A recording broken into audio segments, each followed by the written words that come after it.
CarMax just released their earnings and their revenue was down over 5%. This Challenger is $50,000. Auto loan delinquencies are at record highs. You get a repo, and you get a repo, and you get a repo, and it comes equipped with the house arrest package. CarMax's retail sales are down $21,000 for a 11-year-old Toyota Sienna. CarMax has $3.6 billion in inventory. That's value is absolutely getting hammered. Is that not the ugliest colored truck you've ever seen? There's not just one of them, there's two. Just in 4 years, the average price of a car at CarMax has gone up by 35%. They got rows and rows and rows and rows of more cars coming in. I can't even walk through a lot of those cars. Their wholesale numbers are up. That's just because they're sending more cars to auction. They don't have room for them. The average retail price of CarMax's cars has gone down by $1,300. And it's still too expensive. The cheapest car that I can find here at CarMax is $12,000. Of course, it's hard for CarMax to sell cars when they're selling used vehicles for almost the same price as you can buy a new one for. So right now, CarMax is actually bringing in less money, but they're actually increasing their profit. So now how is a company like CarMax able to do this? Well, it's pretty simple when you're looking at the actual auto space. They're selling fewer cars. So the fewer cars that they sell, the less money that they're going to bring in.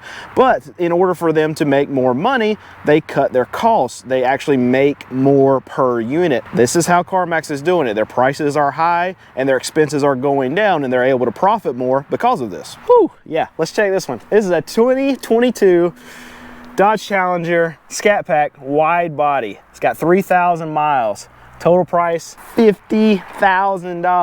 $50,000. So CarMax right now has $3.6 billion in inventory, and that's a big problem right now when you're seeing prices go down so quickly. The market is very volatile, especially on the wholesale side, and we really haven't seen it hit the retail side yet, but we're already seeing that CarMax, they're lowering their prices.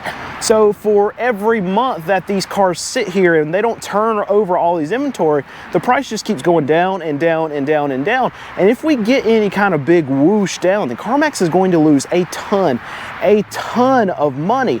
Here's the Tacoma. I like to check these. The thing about this one though is it's not full 4 doors. It's got the little halvesy doors on the back, but it's still $33,000. It's a 2022 and it's got 32,000 miles. Not a full 4 door, but it's still $33,000. Wow. And I talk about dealers actually facing lot rot quite a bit. It's something that's going to happen here too, and even more so here than you would at a new dealership, because I mean CarMax, they sell used cars. So used cars, they have problems. They've been driven already. And what happens is a lot of times things just go bad on vehicles when they're not driven.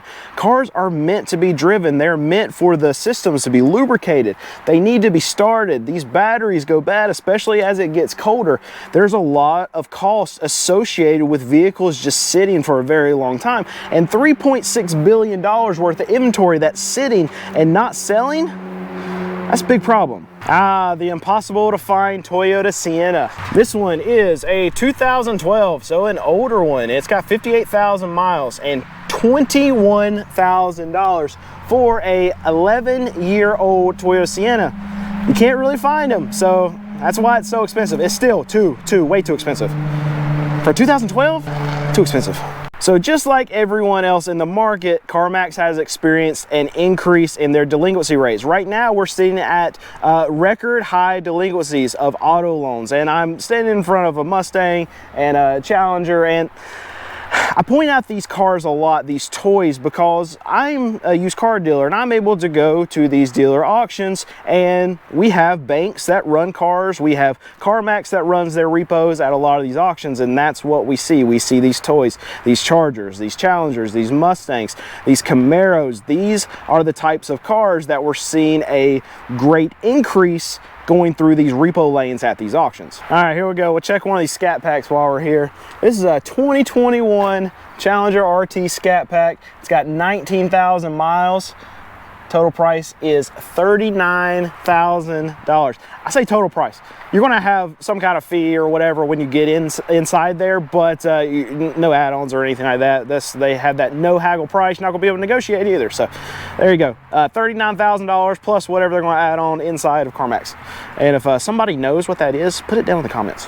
So one really good thing that's happening here at CarMax right now is they're saying that their average retail price per unit has gone down by $1,300. That's a great thing for the market, because really CarMax, because they're the largest retailer of used cars in America, they're actually going to lead on prices. So if CarMax has to decrease their prices, then other dealers that want to be competitive with CarMax, they're going to have to lower their prices too. This is what we want to see in the market. This is a good thing. So I always want to check used 4Runners whenever I see them. This is a 2022 Toyota 4Runner TRD off-road, and it's got 42,000 miles, and their price is $34,998. It is a good thing that prices are going down, but the actual average prices are still way too high. So the average cost of one of these cars at CarMax is $27,000.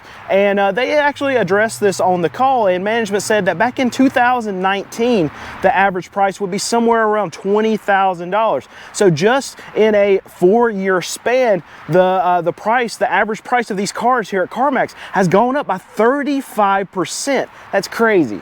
Ooh, I have not seen one of these at CarMax. This is a Mach-E, and what do we know about Mach-Es?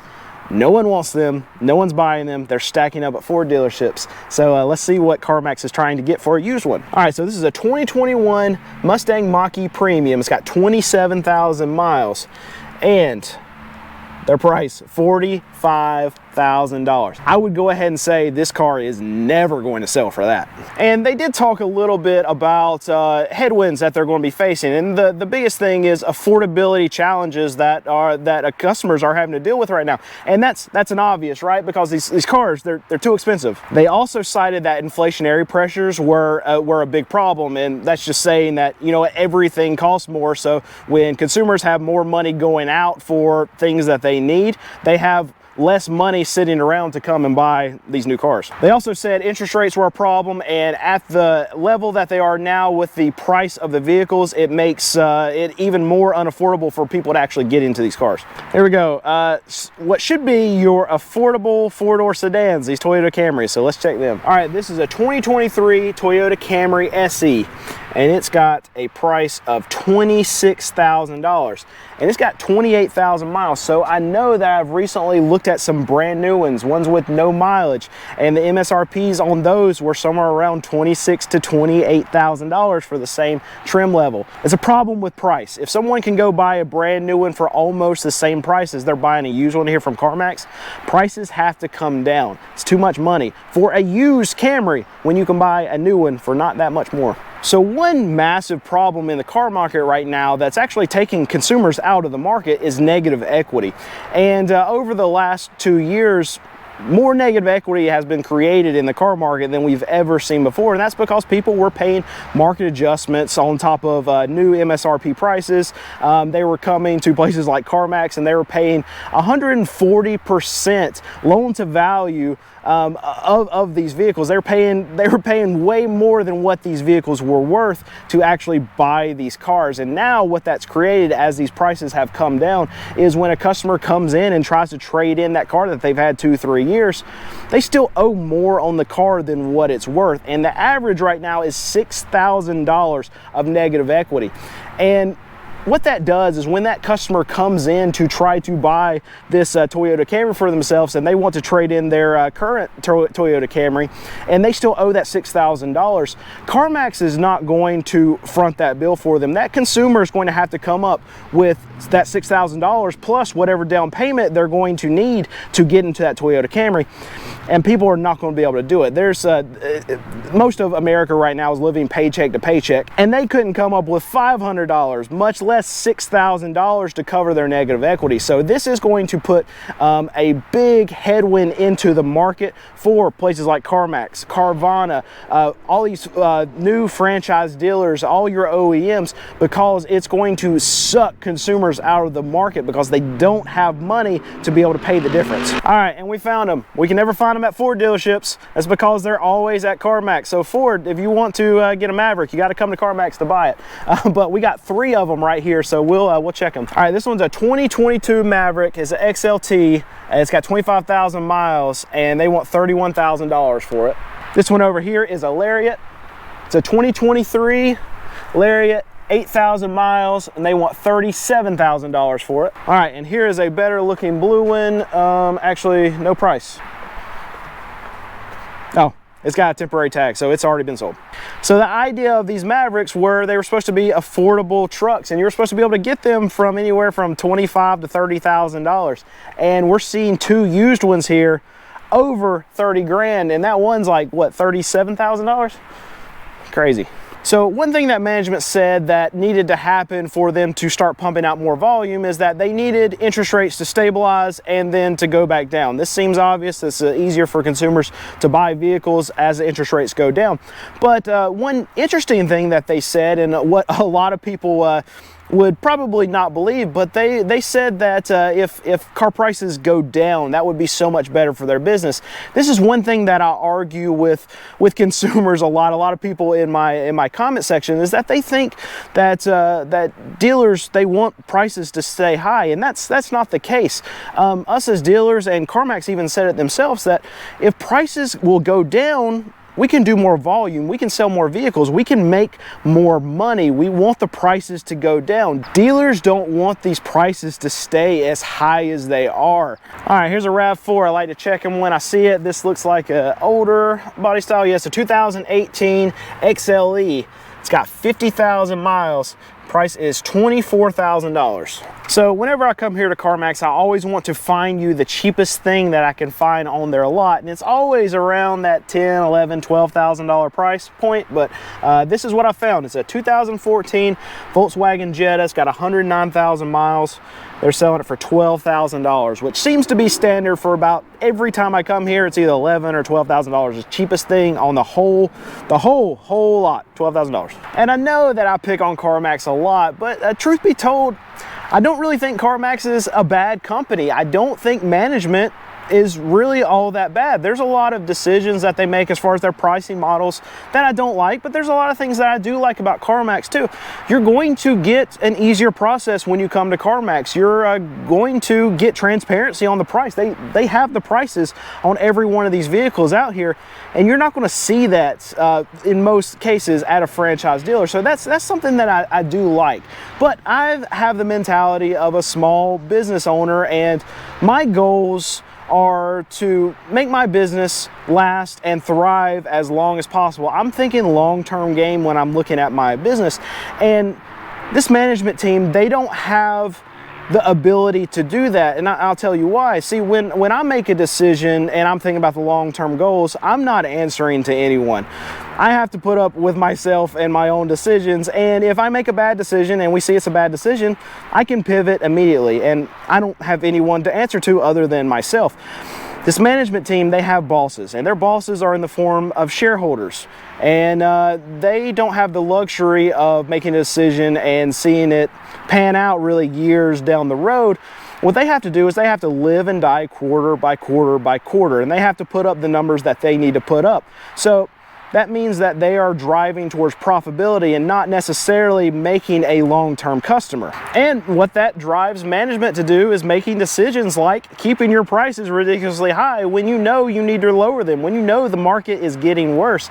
And in some capacity, I know they're making tons and tons of money, but I feel kind of bad for a lot of these management teams because they're really painted into a corner because they have to appease their shareholders, and they have to turn in good quarters, quarter after quarter after quarter. And if they don't get it right, they have a lot of shareholders to answer to, they have a lot of board members to answer to, and you know what? It's really not a position that I envy. All right, someone out there is going to appreciate this. This is a Ford Taurus show. You know, there's not a lot of these actually made, but this is a 2016. It's got 128,000 miles, and it's $19,000. But you don't see those very often. So if you're in the market to buy a car, and especially if you're in the market to buy a car from CarMax, then what would I advise you do? I would say wait a little bit. They're already talking about having to lower their prices, and I really feel like that's a trend that's going to continue for the foreseeable quarters. So I'm not telling you with all this information not to buy from CarMax. You are going to pay more when you come to a place like CarMax because you're going to pay for that ease. but you are going to have probably a better experience here than you will at a bigger franchise dealer. So just wait a little bit, wait them out, because I do think prices are still going to come down from here. Been to CarMax a lot, haven't seen one of these. This is a Chevy Bolt. So this is a 2021 Chevy Bolt EV Premier. It's got 17,000 miles. And it's $24,000. And I really want to check some of these Ram trucks. Arguably, this is the best deal that you can get on any truck right now because they're stacking up so much at these Ram dealers. So let's see what they want. So this is a 2022 Ram 1500 Bighorn. It's got 9,000 miles on it, and they are asking $43,000. I say asking, but it's no haggle price. It's $43,000 here. People ask me all the time, why don't I get kicked off of these lots at CarMax? Why don't I get kicked off these lots when I go to these dealerships? I'm free advertising for these businesses. I'm literally showing you cars and showing you what the prices are, and they don't have to pay me a dime. And I'm getting them in front of hundreds of thousands of people. So no, they're okay with me being here, even if I might be saying something negative about what my opinion is about what they're doing. It's still free advertising. I'm showing you their prices, so they're okay with me being here. In fact, maybe I need to start sending CarMax and Ford, Chevy, Stellantis, I need to start sending them an invoice. They can just mail me a check. So we've been getting just as many views on our videos as channels that have millions and millions and millions of subscribers. So put down in the comments why you haven't hit that subscribe button. And please like this video. Thank you. The average price of the cars at nope, they're too expensive. They're too expensive. Affordability, yeah, we'll just cut it. Too expensive. Too expensive. They also cited that inflationary pressures were inflationary. Is that how you say that? Inflationary, that's right. So CarMax has observed, nope. So because they're selling fewer, nope. So they're bringing in fewer, nope. Selling, they're holding more of their, nope. Nope. That's out there is oh, come on.